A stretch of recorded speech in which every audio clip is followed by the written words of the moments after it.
Blender 2.9 Legacy Edition comes with YouTube Google's compatibility built right into the Python code.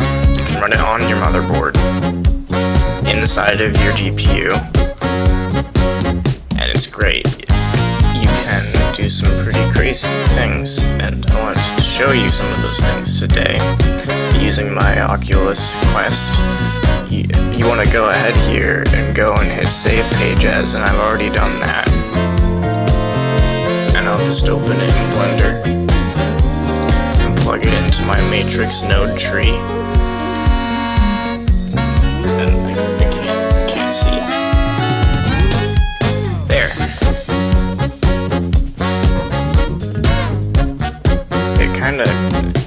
It didn't capture some of the details, but you have the people over, you have these guys, and the drummer, and Joe Dart.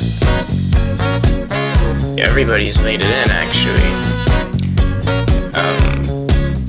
So it's auto-generating this content, and if you go into walk mode, you can actually move around in the video and see things that weren't visible before, but you can do it with the technology they've invented to preserve texel density.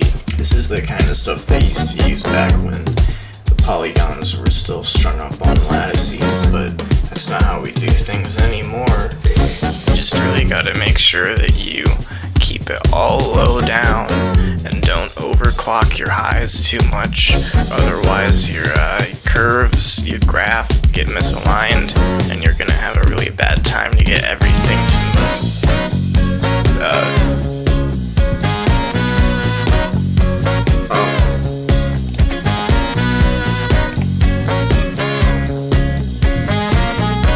If you can avoid clipping through the floor here,